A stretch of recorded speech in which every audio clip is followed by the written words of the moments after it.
Hi guys, আসসালামু আলাইকুম। তো আজকে আপনাদের সামনে আমি একটা নতুন ভিডিও নিয়ে এসেছি। সো দেখতেই পাচ্ছেন এখানে অনেক বড় বড় মাছ আনা হয়েছে। সেগুলোকে কেটে আনা হয়েছে দোকান থেকে। আর এখানে হচ্ছে বাইলা মাছ, দেখতেই পাচ্ছেন ছোট ছোট বাইলা মাছ আনা হয়েছে। আর এখানে পোয়া মাছ আনা হয়েছে। সো এইগুলোকে আনা হয়েছে কারণ হচ্ছে গিয়ে, আর এখানে দেখতে পাচ্ছেন পটল, তারপর কত বড় বড় পেঁপে আনা হয়েছে দেখতে পাচ্ছেন, কলা, তারপর টমেটো, ধনিয়া পাতা এগুলো আনা হয়েছে। সো এইগুলো আনার একমাত্র কারণ হচ্ছে গিয়ে আমার ছোট ভাগ্নেরা ওরা শুধু ভাত খেতে পারে না, সেই জন্য ওদের জন্য মাছগুলো নিয়ে আসছে। আর এমনি প্রতিদিন তো আমার বাবা বাজার করেই, তো সেই জন্য আমার বাবা বাজার। গাইজ দেখুন এখানে পেঁপে, তারপর এগুলো আনা হয়েছে। সো আমার ছোটো ভাগ্নেরা ওরা মাছ মাংস ছাড়া কিছুই খায় না। সো ওদের জন্য আবার নতুন করে রুই মাছ বড় আনা হয়েছে, তারপর পোয়া মাছ আনা হয়েছে, তারপর এখানে দেখতে পাচ্ছেন ছোটো ছোটো বাইলা মাছ আনা হয়েছে। তারপর এখানে দেখতে পাচ্ছেন বাইলা মাছের সাইজগুলো খুবই সুন্দর সুন্দর। আর এখানে পাশে আছে, তারপর কাঁচা সবজিও আনা হয়েছে দেখতেই পাচ্ছেন। এখানে পটল আনা হয়েছে অনেকগুলো, তারপর পেঁপে আনা হয়েছে তিনটে, এত বড় বড় সাইজে দেখতে পাচ্ছেন। এখানে কলা আনা হয়েছে, তারপর ধনেপাতা, টমেটো এগুলো আনা হয়েছে। আর এখানে দেখতে পাচ্ছেন মাছ কুটে ধুয়ে নেওয়া হয়েছে গাছ, দেখতে পাচ্ছেন। আর এখানে হচ্ছে পোয়া মাছের ডিম, আর এখানে পোয়া মাছগুলো কেটে নিচ্ছে। এখানে এই মাছগুলো তো আগে থেকে কেটে ছালো, আর বাইলা মাছগুলোকে আজকে রান্না করা হবে। সো সেগুলোর জন্য কেটে নেওয়া হইতেছে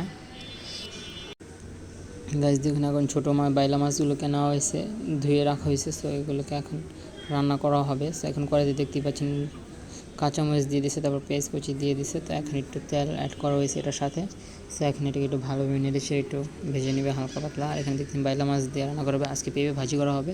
আর আমার ছোটো ভাগ্নিদের জন্য একটু পোয়া মাছ রান্না করা হবে। সো দেখুন, সো যারা যারা আমাদের চ্যানেলে নতুন, অবশ্যই আমাদের চ্যানেলটি সাবস্ক্রাইব করবেন এবং পাশে থাকা বেল আইকনটি বাজিয়ে দেন অবশ্যই। আর ভিডিও শেষে অবশ্যই কমেন্ট এসে বলে যাবেন যে আমাদের ভিডিওটি কেমন হয়েছে। আর এখানে দেখতে পাচ্ছেন তরকারিতে হলুদের গুঁড়া তারপর অ্যাড করা হইতেছে গাইজ, দেখতেই পাচ্ছেন। এখন তরকারিগুলোকে ভালোভাবে নেড়ে ছেড়ে নিতেছে দেখতেই পাচ্ছেন। সো এখন মশলা কষানো হইতেছে। সো এখন এখানে পেঁপে দিয়ে দিছে দেখতেই পাচ্ছেন গাইজ, পেঁপে দেওয়া হয়ে গেছে। সো এখন আজকে পেঁপে ভাজি করা হবে, খুব মজা হবে। সো গাইজ দেখতে পাচ্ছেন পেঁপেটা হালকা হালকা হয়ে আসছে। সো এখন এটাকে একটু ভালোভাবে নেড়ে ছেড়ে নিতেছে গাইজ। দেখুন এখন পেঁপেটাকে ভালোভাবে নেড়ে ছেড়ে নিতেছে গাইজ। সো এখন একটু ঢাকনা দিয়ে রেখে দেবে, কিছুক্ষণ পর আবার আমরা আসবো। আর এখানে দেখতে পাচ্ছেন লাল হয়ে রয়েছে পুরো টমেটো।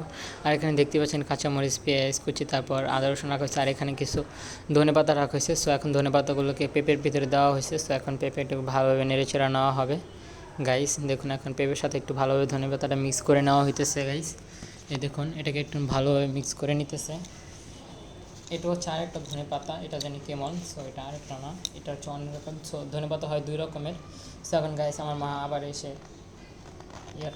পেঁপেটা ভালোভাবে নেড়ে ছেড়ে দিতেছে। সো এখন পেঁপেটা প্রায় হয়েই গেছে ধরতে গেলে। সো এখন দেখতে পাচ্ছেন এখানে আবার বাইলা মাছ রান্না করার জন্য কড়াইতে মশলা কষানো ছিল। সো সেই মশলাতে আবার আলু দিয়ে দিছে। সো আলু দিয়ে রান্না করতে বলছে আমার বাবা, সেই জন্য আলু দিয়ে দিছে এখানে গাইস, দেখতে পাচ্ছেন। আর এখানে একটু পর টমেটো অ্যাড করা হবে গাইস, দেখুন।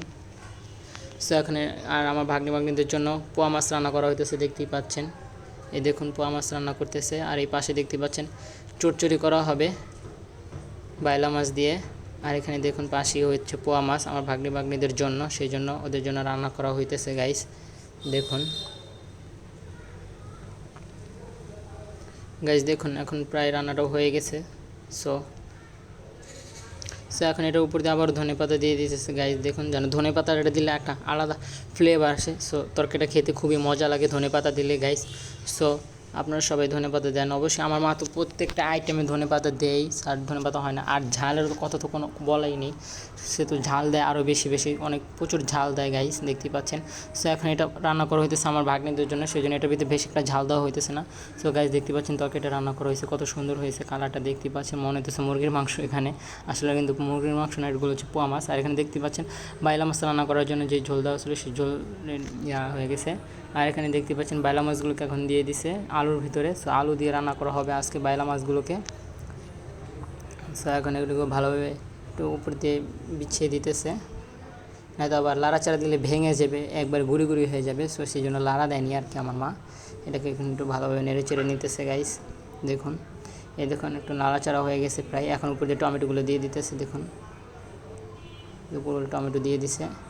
সো টমেটোগুলো আমার বাবা আনছে, সো তার শখ করে আনছে যেন আজকে বাইলা মাছ দিয়ে আলু দিয়ে তারপর টমেটো দিয়ে রান্না করা হয়, সেই জন্য। সো গাইস দেখতেই পাচ্ছেন কত সুন্দর টমেটোগুলো কোনো লাল টকটকা হয়ে রয়েছে গাইস।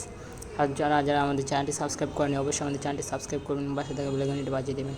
আর গাইস দেখতে পাচ্ছেন এখানে পোয়া মাছের ডিম বেরোচ্ছে, তো সেই ডিমগুলো একটু ভাজা হইতেছে আমার বাগিদের জন্য, সো ওদের জন্য ভাজা হইতেছে। আর এখানে দেখতে পাচ্ছেন বাইলা মাছের আলু দিয়ে টমেটো দিয়ে চচ্চড়িটা প্রায় হয়ে আসছে। আর বাইরের অবস্থা দেখুন, আজকে কোনো বৃষ্টিপাত নেই। আর এখানে দেখতে পাচ্ছেন বাইলা মাছের তরকারিতে আবার একটা ধনেপাতা অ্যাড করা হয়েছে, ধনেপাতা ছাড়া তো হয়ই না, ধনেপাতা দিলে আলাদা একটা ফ্লেভার আসে গাইস, দেখতে পাচ্ছেন। এখন উপর দিয়ে ধনেপাতা দিতেছে আমার মা, একটু একটু করে ছিটিয়ে দিয়েছে ধনেপাতাগুলোকে গাইস, দেখতেই পাচ্ছেন। আর তরকারিটা রান্না করা হয়নি। আর সো আমার বাবা সকালবেলা আসার সময় আমার বাগনিদের জন্য এগুলো বাজার করে নিয়ে আসছে আমার বাবা। আর গাইস দেখতে পাচ্ছেন তরকারিটা প্রায় হয়ে গেছে গাইস, কত সুন্দর একটা কালার আসছে। সো যারা যারা আমার মার হাতের রান্না খেতে মজা পান তাহলে অবশ্যই চ্যানেলটি সাবস্ক্রাইব করেন, পাশে থেকে বেল আইকন বাজান। যারা মাকে ভালোবাসে তারা অবশ্যই একটি লাইক দেওয়া, আর যারা বাবাকে ভালোবাসে তারা চ্যানেলটি সাবস্ক্রাইব করে দিবেন। আর যারা দুজন কি ভালোবাসে তারা লাইক কমেন্ট শেয়ার সব কিছু করে যাবে গাইস। আর এখানে দেখতেই পাচ্ছেন তরকারিতে আবার একটু ধনেপাতা দিয়ে দিচ্ছে গাইস, ধনেপাতা কম হয়েছিল সেই জন্য। আর গাইস দেখুন তরকারিটা হয়েই গেছে প্রায়, দেখতেই পাচ্ছেন কত সুন্দর কালার। এই দেখুন টমেটোর জন্য তো আরও সুন্দর লাগতেছে, পুরো লাল টকটকা হয়ে আছে গাইস, দেখতেই পাচ্ছেন। এই দেখুন আচ্ছা, এখন এটাকে একটু ভালোভাবে নেড়ে চেড়ে রাখলো। আর গাইস এই যে দেখুন কত সুন্দর দেখা যাচ্ছে টমেটোগুলোকে। সো যে ভিডিওটি ভালো লাগবে আপনাদের আশা করি।